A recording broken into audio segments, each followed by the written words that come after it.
Hi, and welcome to my new workshop.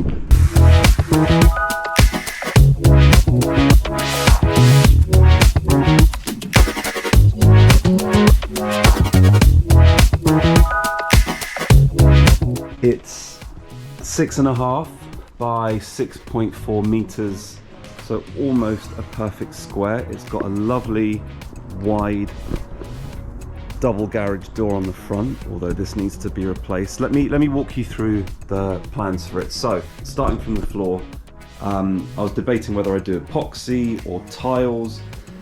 I do like the idea of tiles. I've got those Dura tiles in my shed back at home, and they just give you that bit of cushioning if you're down on the floor. I know that fluids can seep past them. I'm not a fan of getting those detailing ones where you allow fluids to pass through, because essentially if there's going to be oils and liquids, if we have a spill, it's just gonna sit on that concrete floor, and I'm gonna have to start pulling tiles up. So I think with a Dura tile, I would be careful anyway. I'd be using, buckets and containers when doing things like oil changes, coolant changes, etc. And if there are any spills, hopefully I'll be able to mop it up quickly, but it just gives that sense of luxury to the place. And for the budget, it's a very quick and easy win.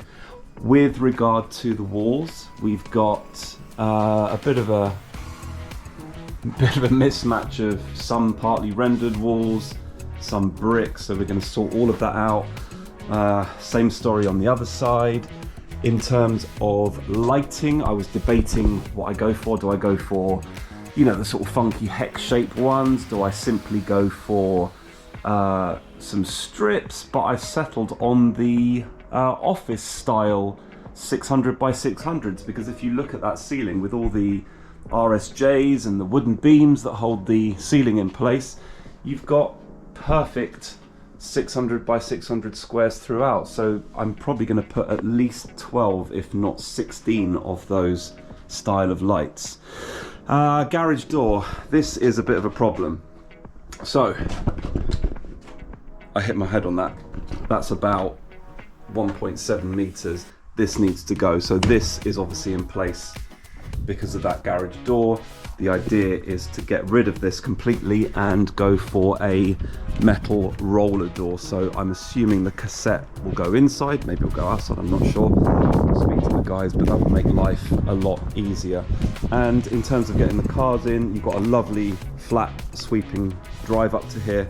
One car can go comfortably here and another car can go on the left hand side. I think the plan would be the longer term resto on the left, nestle that in, and cars that can be in and out within a matter of hours or days. If it's like a service maintenance job, something like a full service or a brake change, something like that, they can go there, and the bigger restos can go here, and I can work on those as and when. And in terms of units, so we've obviously got, what's that, about 2.5 meters worth of wall. So I think the unit's going to start around there, curve round, big worktop. We've got this section of wall here holding that RSJ in, so cut around that, but worktop can probably carry on here and as far into that corner as possible. And hey, we can even sweep another corner unit around.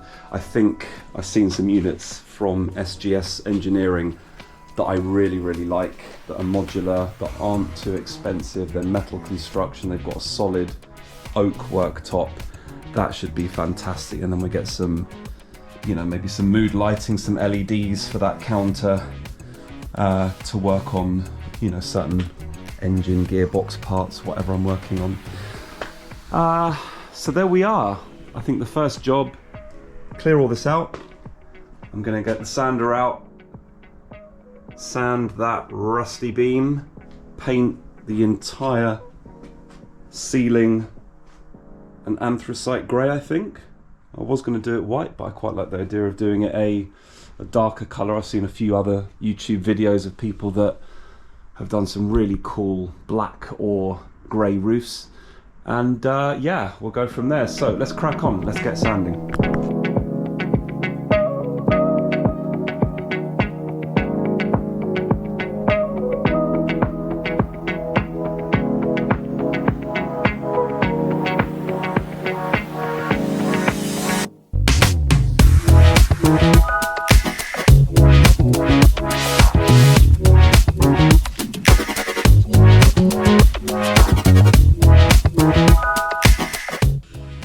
doing with the angle grinder is getting rid of hundreds and hundreds of screw ends, because this garage has had a brand new roof. I think it's a fiberglass roof or something like that, and it's very watertight, it's great, but obviously all these little screw ends are ugly and preventing me from mounting the lights flush. Well, they're going to be cut off, painted, and then the lights mounted in all of these grid areas. I was considering dropping the roof and putting a false roof in, but it's not a tall roof. I think at the highest pitch we're looking at about 2.5, 2.6 meters, and at the lowest end as it goes round and down it's about 2.1, 2.2. Yeah, something like that.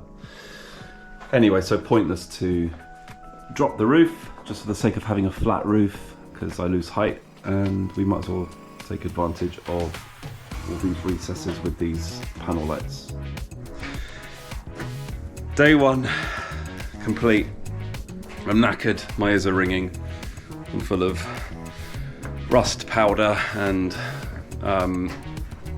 yeah, just everything from the ceiling that's fallen down on me. Anyway, we are looking good. We have a lot of prepared and almost ready to go panels here. Next step is to give them a light sand, blow off any cobwebs, and give it a nice lick of anthracite paint. Over and out.